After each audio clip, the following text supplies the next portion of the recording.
It was mid-1968, deep within the stifling humidity of Phuoc Tuy province, where the dense jungle canopy swallowed the sunlight whole. A highly trained patrol of the Australian Special Air Service moved like formless shadows beneath the towering trees. 6 men, their faces painted in jagged streaks of green and black camouflage, advanced with absolute precision. Their heavy boots, meticulously wrapped in layers of soft cloth, ensured that not a single sound or ripple of movement betrayed their stealthy presence to the unseen enemy hiding within the suffocating green abyss.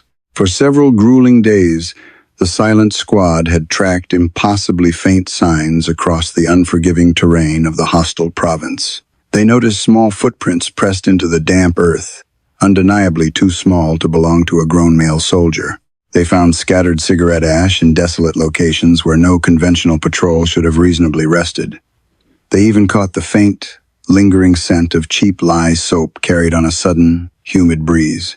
At first, the seasoned soldiers suspected these subtle clues were components of an elaborate and deadly enemy ambush designed to lure them. The relentless tracking finally culminated in a small, shadowed clearing situated near a quietly murmuring stream, where they suddenly found her. She was remarkably young, appearing barely out of her teenage years, with thick mud heavily streaking her exhausted face. Her dark eyes were wide and wild with instinctual fear as she desperately reached for a battered, cloth-wrapped satchel slung carelessly over her slender shoulder. Instinctively, the hardened SAS troopers raised their lethal weapons, their fingers resting lightly on the triggers.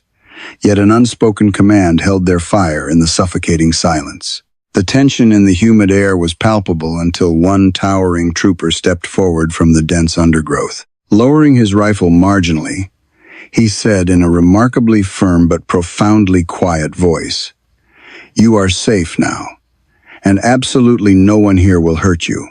The young woman froze entirely, her breath catching in her throat, before she slowly, cautiously dropped the heavy bag to the forest floor. Inside the worn satchel lay delicate morphine ampules, a battered notebook filled with hand-drawn tactical maps, and a small, unfired pistol meant for desperate self-defense.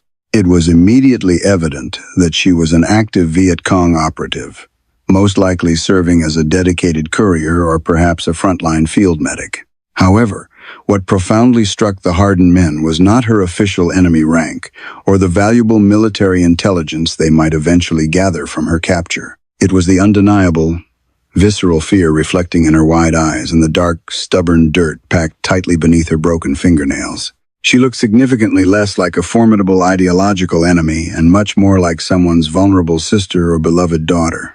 Defying the brutal conventions of a merciless war, the disciplined soldiers explicitly chose not to bind her trembling wrists with rough ropes or cold metal cuffs.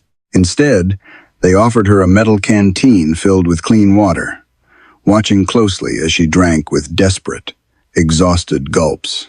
In that fleeting, deeply profound moment between fully armed captors and a helpless captive, something fundamental shifted beneath the dense jungle canopy. It was no longer strictly about an ideological war.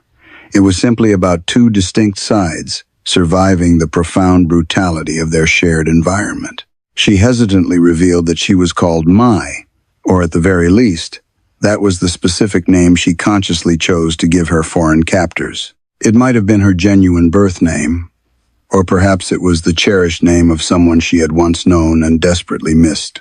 In the unforgiving theater of war, personal identities possessed a tragic way of shifting continuously, much like desperate shadows constantly trying to survive the harsh, revealing light.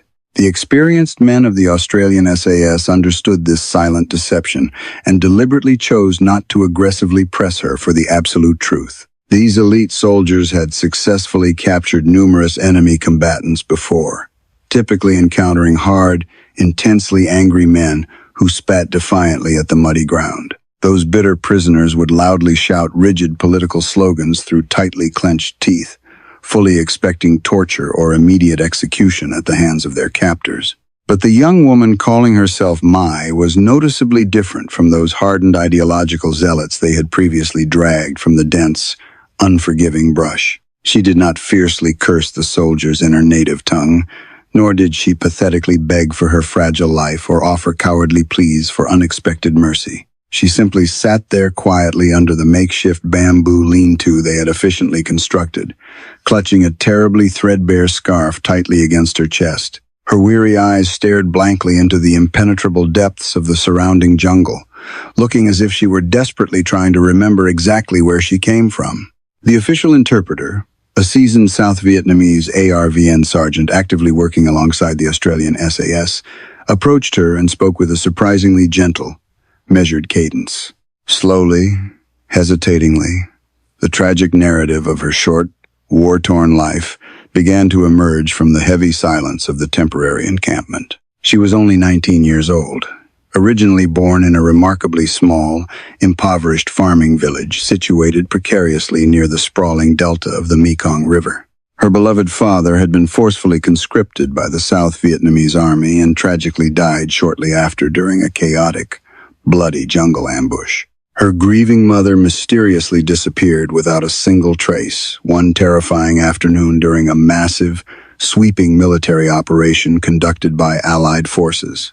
She was subsequently raised by her stern uncle, a former provincial school teacher who had bitterly transformed into a dedicated, uncompromising political cadre for the resistance. By the incredibly tender age of 16, she had flawlessly memorized intricate smuggling maps and complex coded phrases essential for the covert revolutionary movement. By 17, she was living permanently in the unforgiving jungle, constantly moving vital medical supplies, patching horrific combat wounds, and meticulously writing down Allied troop movements. "I never actually shot anyone," she quietly insisted, her voice barely a whisper against the distant sounds of the rustling forest. "I only carried essential medicine and sometimes small rations of food, and that was absolutely all I ever did for the ongoing revolutionary cause."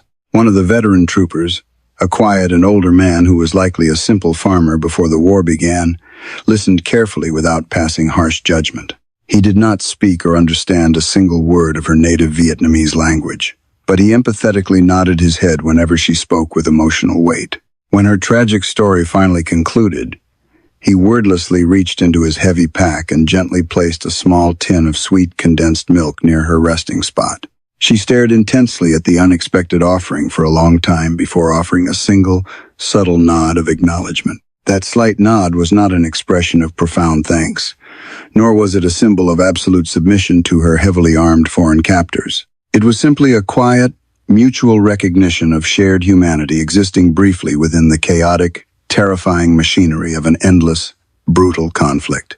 Mai deliberately did not ask the formidable soldiers what terrible fate would inevitably happen to her next, as she likely already knew the grim operational procedures. She expected harsh tactical interrogation, extended detention in a miserable holding camp, transfer to the remote rear bases, or perhaps something significantly worse. But what genuinely surprised the terrified young woman was the remarkably decent, restrained way these battle-hardened foreign men actively treated her in the damp jungle.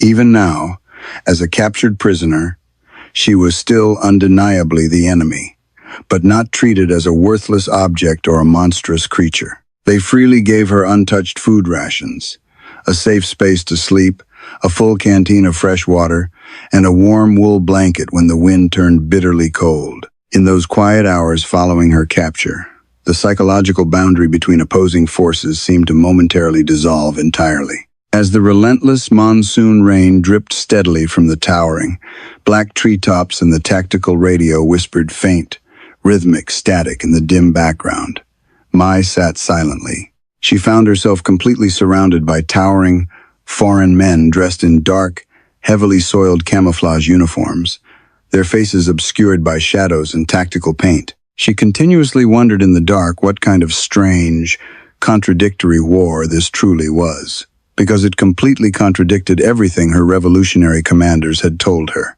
These quiet, disciplined soldiers simply were not the bloodthirsty, cruel monsters she had thoroughly believed they would inherently be. From the terrifying moment she was completely surrounded by the heavily armed patrol, Mai had fully and inevitably expected absolute, unendurable physical pain. She had been strictly warned in the hidden training camps that if captured by the Americans or their foreign allies, she must expect the absolute worst. She was taught to mentally prepare for savage beatings, profound humiliation, and merciless, relentless interrogations conducted with iron fists and burning fire. She had heard countless horrifying stories whispered in the dark, some undoubtedly true, while others were massively bloated by the pervasive terror of the conflict.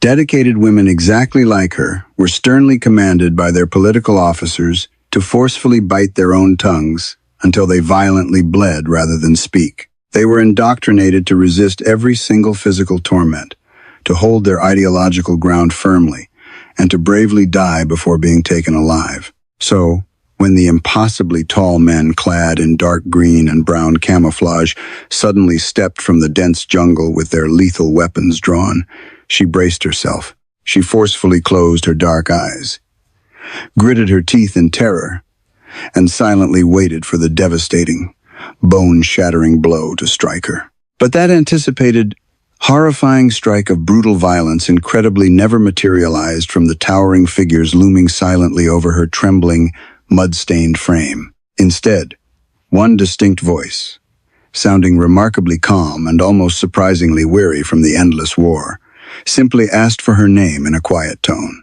Another heavily armed soldier wordlessly reached down and generously offered her a metal flask filled with cool, life-saving water to soothe her parched, terrified throat. She cautiously opened her dark eyes, profoundly confused and disoriented, just as a large, calloused hand politely gestured for her to sit down on the soft earth. There were absolutely no rough ropes to bind her, no furious, deafening shouting echoing through the trees, just an atmosphere of remarkably quiet, lethal professionalism. They proceeded to search her fragile frame gently but incredibly thoroughly, efficiently removing the unfired pistol, the heavy medical satchel, and the hand-drawn tactical maps. One stoic soldier silently pocketed a tiny, red personal diary, meticulously ensuring he said absolutely nothing about its private contents.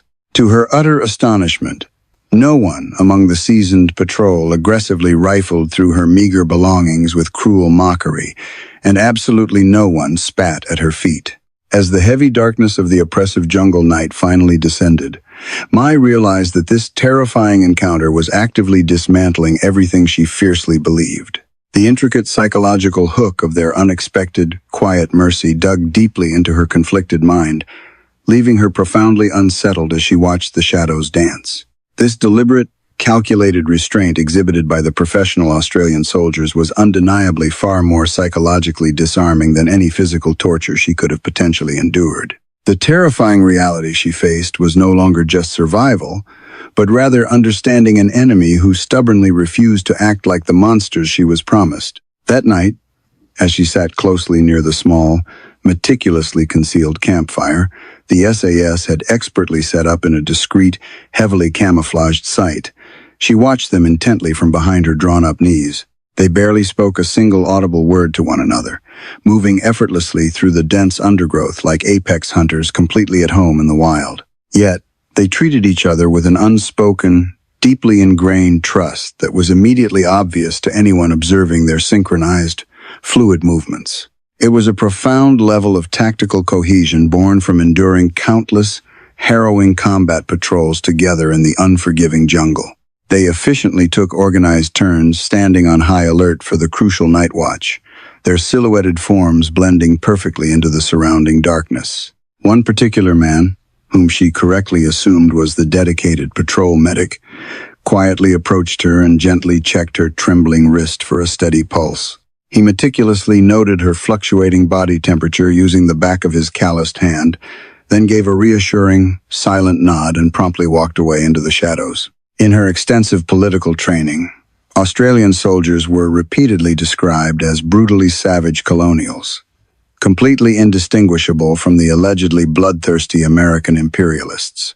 Her harsh instructors had continuously warned that these foreign invaders were monstrously eager to kill indiscriminately and terribly careless with innocent civilian lives.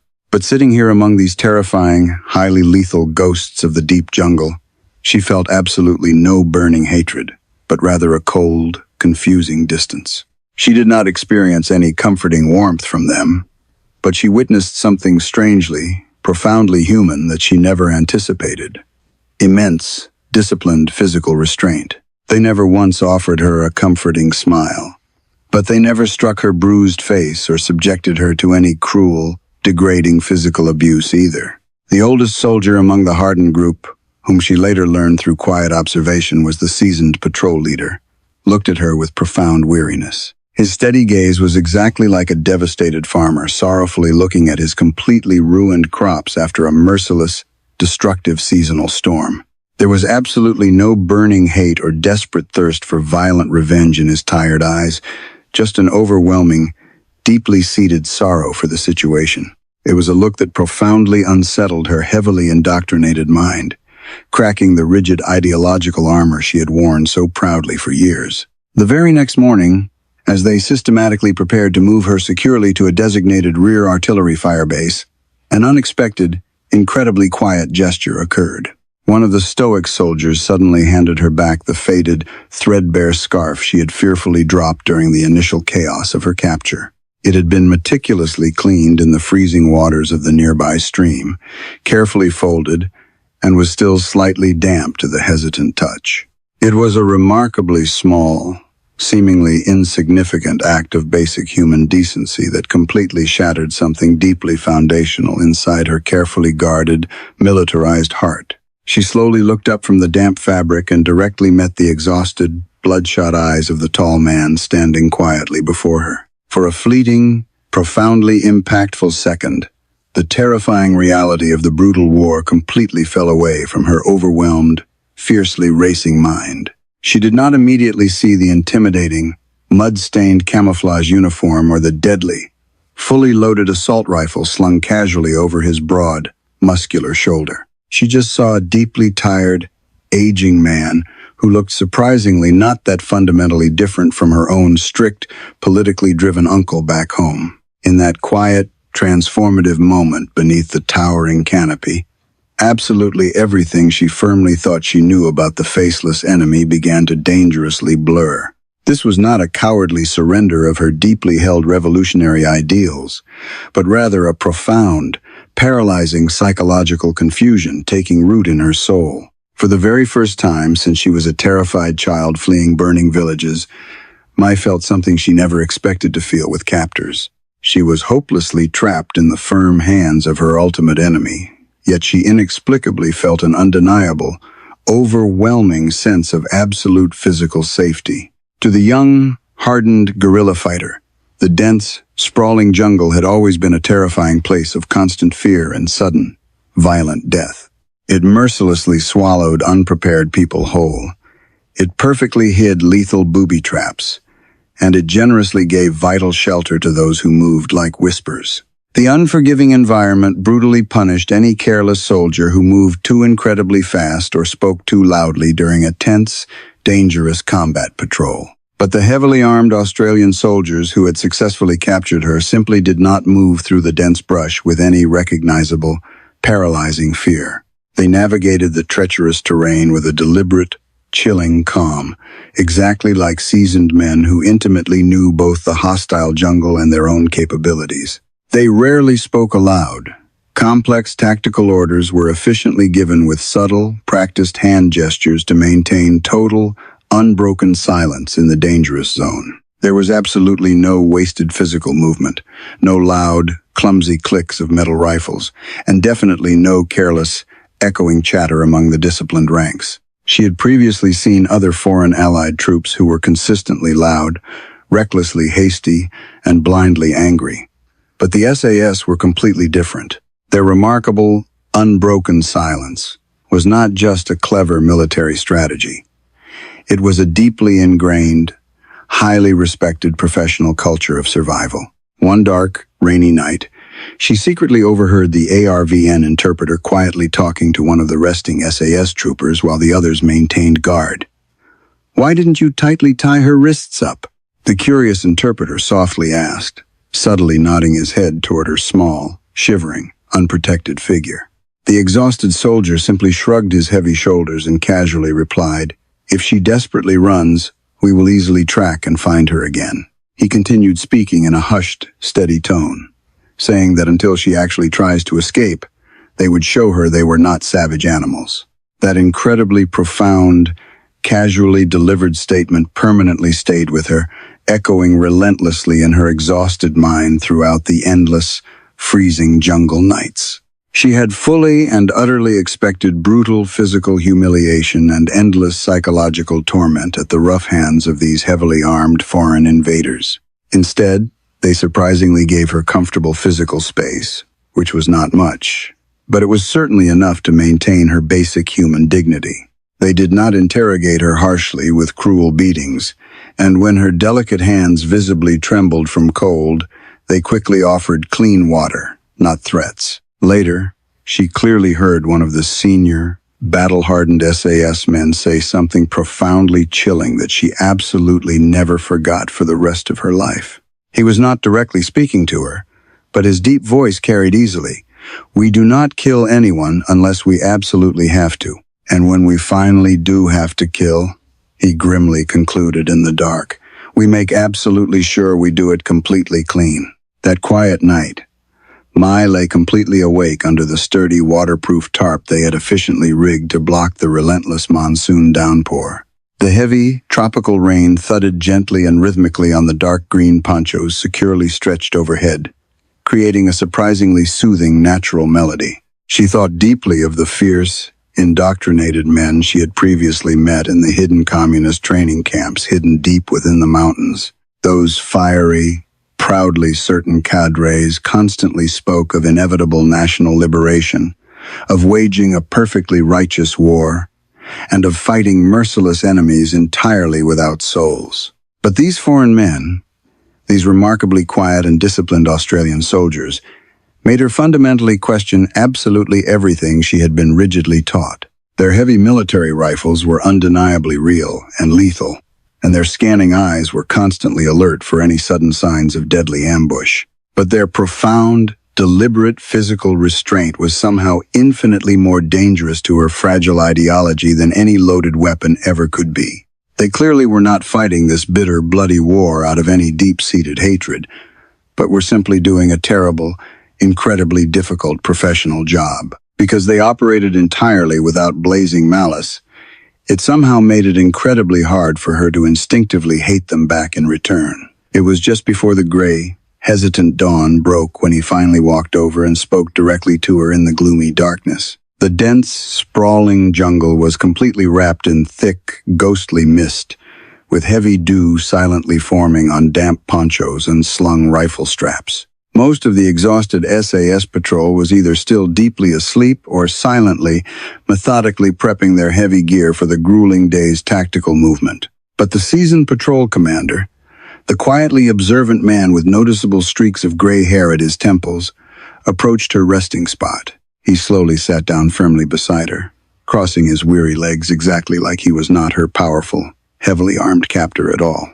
He simply looked like just another deeply tired, aging human soul desperately trying to survive the sheer, overwhelming madness of this endless war. He did not arrogantly raise his deep voice, and he certainly did not ask any aggressive, probing questions like a trained military interrogator would. Instead, he stared quietly into the swirling, gray mist and said in remarkably slow, deeply deliberate English that she could barely understand, "I had a beautiful daughter who would be exactly about your young age right now," he whispered softly into the freezing morning air. Mai deliberately did not verbally respond to his unexpected, deeply personal revelation, her small hands clutching the damp, threadbare scarf securely against her chest. He paused for a long, heavy moment, thoughtfully glancing toward the dim, jagged outline of the towering treetops barely visible above them.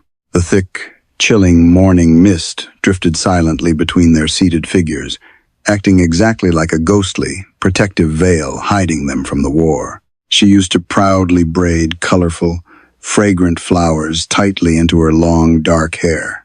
He continued, a profound sadness echoing in his voice. She absolutely hated the terrible idea of me willingly coming to this distant, ruined country, and she honestly thought I would inevitably die. She firmly believed I was foolishly going to perish in someone else's bitter, unresolved war, the aging soldier confessed with a heavy, broken sigh. Mai finally turned her head slightly and looked directly at his heavily lined, exhausted face illuminated by the faint, creeping morning twilight. Her soft voice, when it finally broke the heavy silence, was incredibly quiet, profoundly tired, and lacking any of her usual revolutionary defiance. "And do you honestly think that this is actually your war to fight?" she asked, surprised by her own sudden, unexpected conversational boldness. He offered a single, weary nod, his tired eyes never leaving the dense, impenetrable wall of green vegetation surrounding their temporary, hidden jungle campsite. "Not at first, but right now, I honestly just try my absolute best to keep my brave men alive through another brutal day. I definitely do not hate you, and I do not even truly know who you are underneath all that mud and desperate fear. I just do the difficult job that I was officially ordered to do," he explained without a single trace of underlying, lingering bitterness.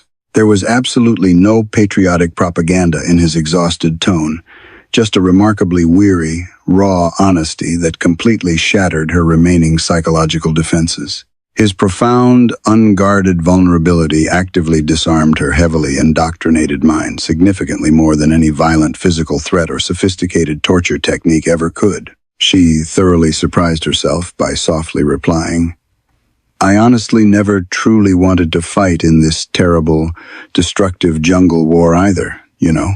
But armed men suddenly came to our peaceful farming village, promising glorious national freedom and guaranteeing bloody, righteous revenge for my murdered father.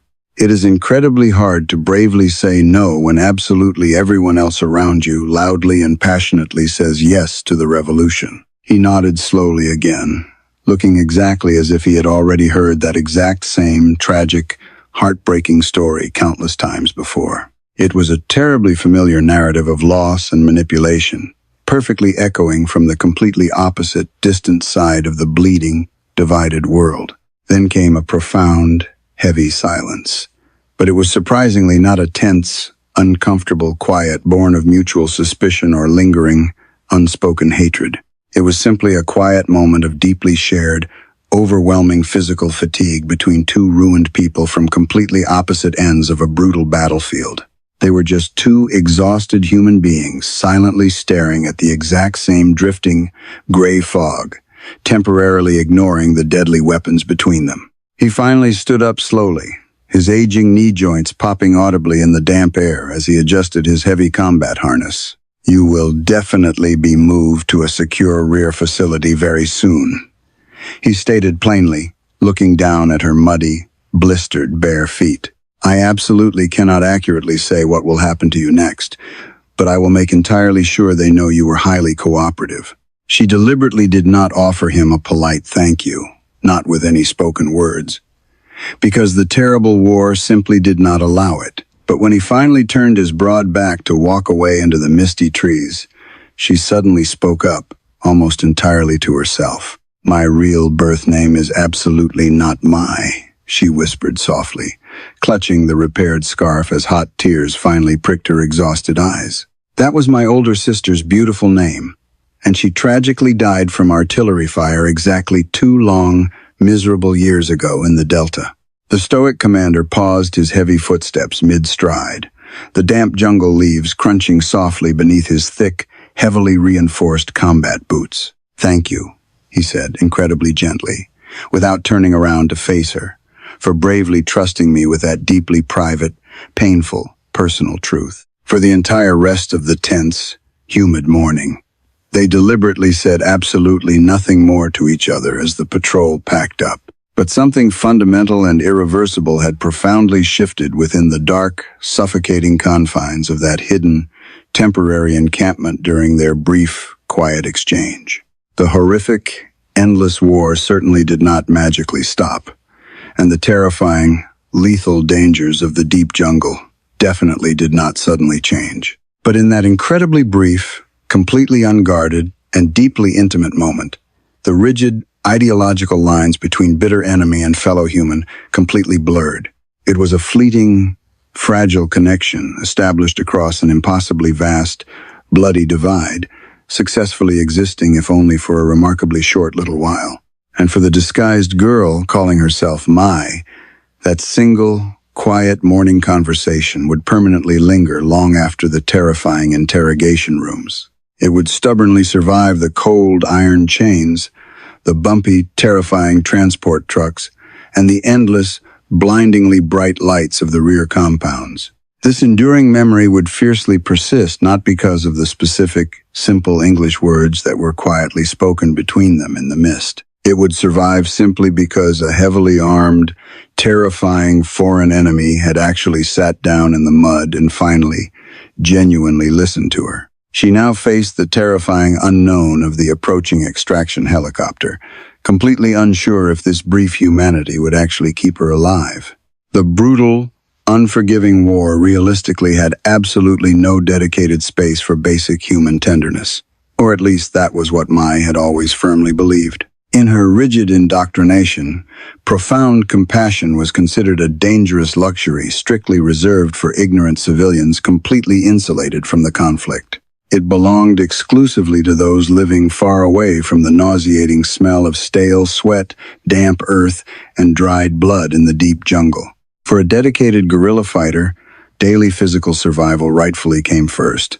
Strict political ideology came second, and everything else was a fatal weakness. Any foolish display of unexpected kindness, physical comfort, or blind trust was simply an ideological vulnerability desperately waiting to be severely punished. But the quiet, tense days she unexpectedly spent under the vigilant, disciplined watch of the heavily armed Australian SAS profoundly challenged those beliefs. It was certainly not just the surprising fact that they consistently fed her their own rations or that they never physically struck her. It was the profoundly small, completely silent gestures of basic humanity that fundamentally required absolutely no official orders, formal recognition, or expected reward. One of the veteran troopers, a remarkably tall and quiet man who moved like a shadow, keenly noticed that her bare feet were terribly blistered. He predictably said absolutely nothing aloud to her or his silent comrades. But that damp evening, after a grueling perimeter patrol, he acted. He quietly left a pair of heavily worn, muddy jungle boots resting deliberately near her small, confiscated canvas pack while she pretended to sleep. They were definitely not newly issued, but the thick leather was wonderfully dry inside, and they surprisingly appeared to be exactly her small size. She initially hesitated to wear the heavy foreign footwear, deeply wondering for hours in the dark if it was some cruel, elaborate psychological trick. But in the bitter end, her severely aching, bleeding soles practically made the difficult, deeply humbling choice for her before the cold morning arrived. Another miserable time. As the torrential monsoon rain hammered relentlessly down and the biting cold slowly crept deep into her exhausted, aching bones, she suffered. She curled herself significantly tighter under the rough, scratchy wool blanket they had previously given her, desperately shivering in the dark, suffocating jungle night. When she cautiously opened her tired eyes the following gray morning, an unknown soldier had silently laid a second waterproof poncho over her. There were absolutely no spoken words of comfort or demands for gratitude, just the quiet, profoundly decent physical action of keeping a prisoner warm. Even the attached South Vietnamese ARVN interpreter, a hardened man who logically had very little reason to personally sympathize with a captured Viet Cong, changed. As the tense days slowly passed in the humid jungle, he gradually began treating her with a remarkably gentler, noticeably less aggressive daily demeanor. He once quietly brought her a small, dented tin of sweet condensed milk and said in a surprisingly soft, melancholic voice, "You remind me of my cousin." He slowly looked away into the dense green foliage and quietly added, "She was exactly your young age before the heavy bombing started." It was certainly not a blossoming friendship, and it was absolutely not political forgiveness, but it was something incredibly harder to properly define. It was a shared, undeniable human connection existing beneath the rigid uniforms, transcending the bitter hatred they were both thoroughly taught to harbor. She had been rigorously trained for years to fully expect sadistic, monstrous enemies, but these particular foreign men were clearly not trying to break her. They were noticeably uninterested in exacting bloody personal revenge for their fallen comrades, and they were surprisingly not projecting any blind, explosive anger. They were deeply tired, highly disciplined, ruthlessly efficient professional soldiers, but also strangely, consistently respectful toward a captured enemy combatant in their complete power. She frequently caught revealing glimpses of them in their incredibly rare, completely unguarded moments while they rested deeply within the hidden, heavily fortified perimeter. She quietly watched them unselfishly sharing scarce drinking water, carefully tending to bloody leeches on each other's legs, and continuously scanning the hostile jungle. One humid, oppressive evening, she actually heard them laughing together. Not loudly or obnoxiously, but just a very low, genuine chuckle between two exhausted men. They were quietly whispering over some fond, distant memory from back home. And that remarkably simple, human sound struck her harder than any gunshot. It instantly, painfully, reminded her of her own beloved older brother, long before he tragically vanished forever during a massive American aerial bombing raid. She tightly closed her dark eyes, completely unsure if she was desperately remembering the brutal war or finally allowing herself to momentarily forget it. But for a profound, fleeting moment, she allowed herself to actually believe that even in terrible wars, deeply conflicted people could deliberately choose humanity. Those incredibly rare soldiers who did maintain their strict moral compass were ultimately far more dangerous to an ideology than flying lead and explosives. They forced you to look directly at the demonized enemy as a clear, reflecting mirror, and she intimately knew that mirrors were incredibly hard to break. The final, anticipated operational order predictably came on the humid morning of the 5th day, crackling harshly over the encrypted tactical radio frequency. A designated extraction chopper would soon arrive at a secure, temporary landing zone violently cleared near the dense, treacherous edge of the sprawling jungle.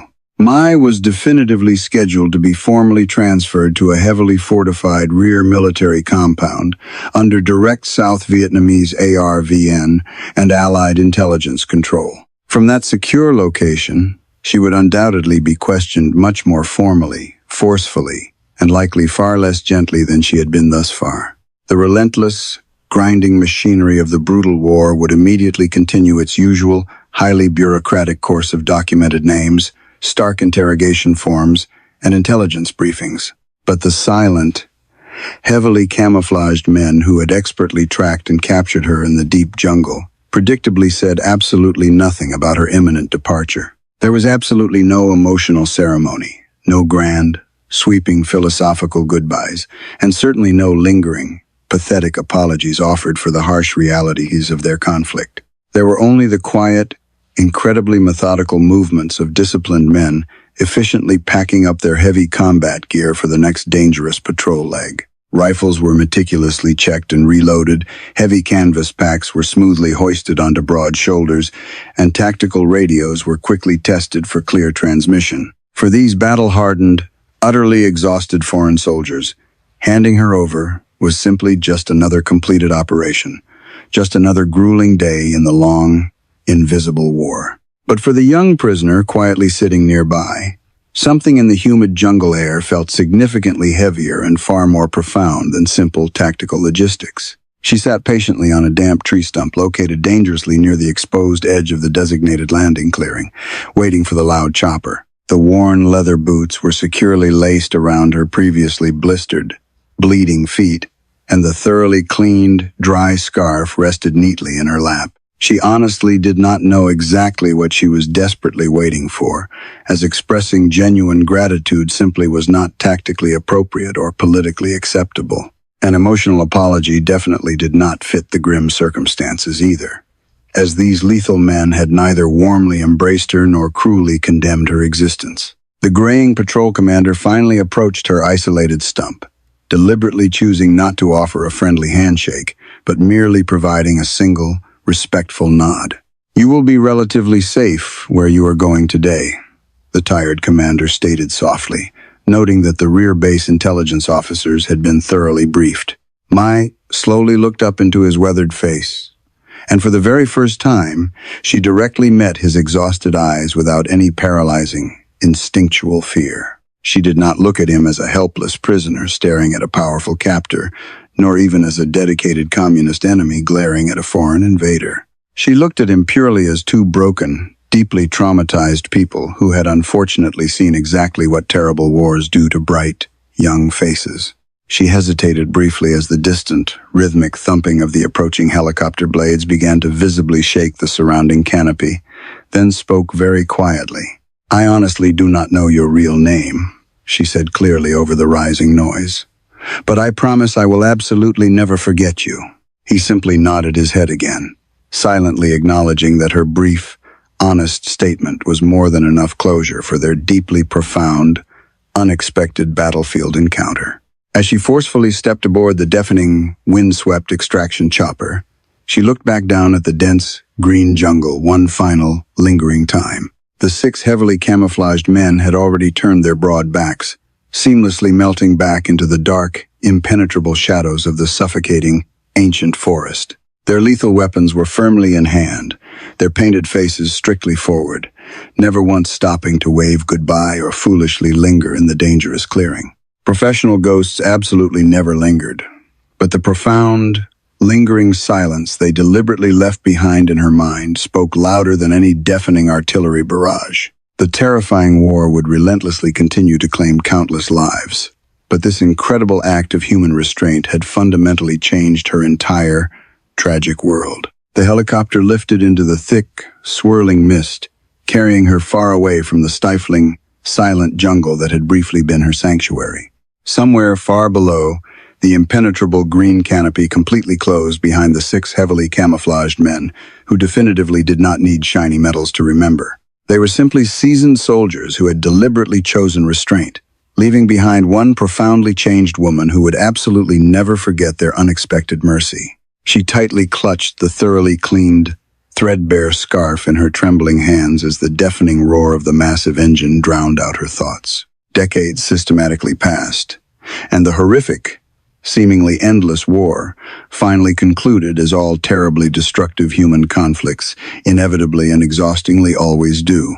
It definitely did not end with a profound, lasting peace, but rather with the sheer, overwhelming physical and emotional exhaustion of an entire devastated nation. Major, bustling cities were abruptly renamed, vibrant national flags were dramatically changed, and the familiar, blood-stained military uniforms slowly disappeared from the dusty, ruined streets. Meanwhile, the somber, quiet military graves exponentially multiplied across the scarred, weeping countryside, silently marking the terrible, immeasurable cost of their long, bitter ideological struggle.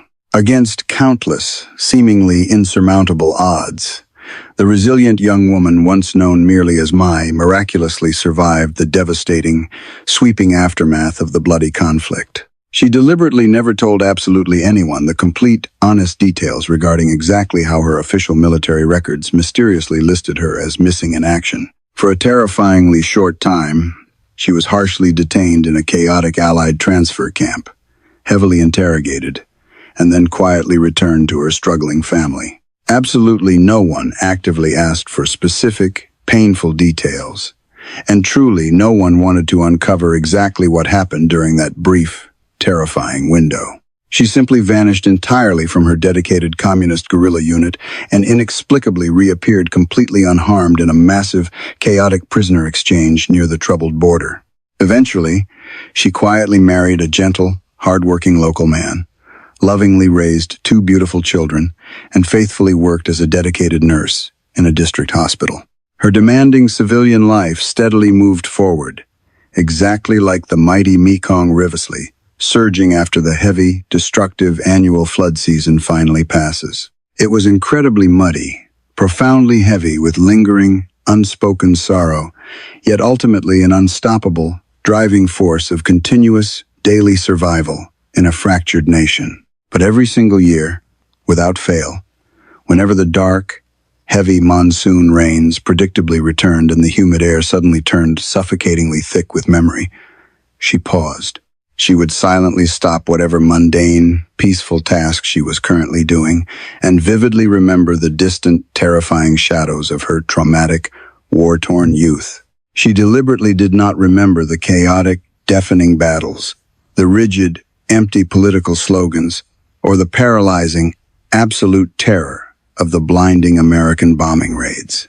Instead, her complex, weary mind always drifted seamlessly back to 6 incredibly quiet, heavily armed men moving like phantoms deep in the dark, sweltering jungle. She profoundly remembered those hardened Australian SAS soldiers with their jagged, painted faces, possessing incredibly sharp, scanning eyes but speaking with surprisingly soft, measured voices. She clearly remembered the warm, waterproof poncho that an anonymous, unseen hand had silently laid gently over her trembling shoulders during the freezing, stormy night. She constantly thought about the sturdy leather combat boots left completely without a single spoken word of explanation beside her meager belongings in the mud.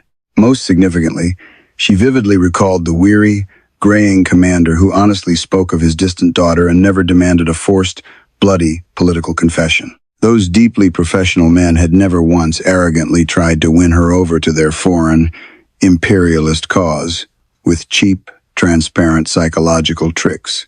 They never forcefully asked her to betray her sworn comrades or formally switch her political sides during their brief, tense time together in the jungle. They deliberately did not seek to humiliate her fragile pride, aggressively convert her stubborn beliefs, or even openly pity her terribly unfortunate, desperate circumstances.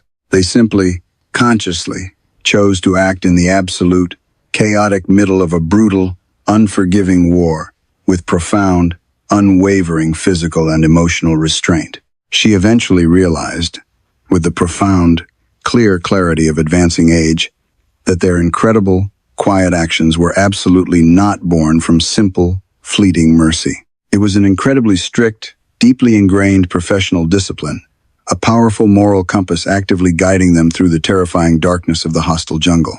That specific, deliberate discipline fundamentally changed her fundamental worldview significantly more than any rigid political ideology or fiery revolutionary speech ever possibly had. It violently shattered the comfortable, binary illusion of absolute good versus absolute evil, permanently leaving her to navigate the highly complex, gray reality of humanity. In her quiet, reflective old age, while sitting peacefully on a shaded veranda, her curious, bright-eyed granddaughter once earnestly asked her a deeply profound question. The young girl innocently inquired about exactly what specific, terrifying event had honestly scared her grandmother the absolute most during the long, terrible conflict. Mai thoughtfully smiled, her deeply wrinkled face showing the heavy passage of time, and deliberately did not talk about the deafening, explosive artillery bombs. She completely ignored the terrifying, bloody jungle ambushes or the chaotic, pitch-black night she nearly drowned while desperately crossing a massively flooded, raging river. She looked directly into her beloved granddaughter's innocent, unburdened eyes and finally answered the difficult question with absolute, unwavering emotional clarity and quiet grace. "The absolute scariest moment of my entire life," she softly explained, "was exactly when I suddenly realized the terrible enemy I was taught to hate. I vividly realized that those heavily armed, terrifying foreign soldiers actually looked at me purely as a vulnerable human being, not a faceless target. And the terrifying truth was," she whispered softly, "I honestly did not know exactly what to do with that profound, unexpected level of pure decency." Her young, sheltered granddaughter predictably did not completely understand the profound, heavy weight of that complex historical revelation, and honestly, that was perfectly okay. Some incredibly heavy, complicated psychological truths realistically take an entire, painfully long lifetime of quiet reflection and mature experience to finally, properly settle into place. Sometimes, the absolute most powerful, incredibly subversive act committed in the chaotic middle of a brutal war is not the loud, deafening rifle shot fired. It is, incredibly often, the specific, deliberate, and highly disciplined shot that an armed soldier consciously and mercifully chooses to permanently withhold from their target.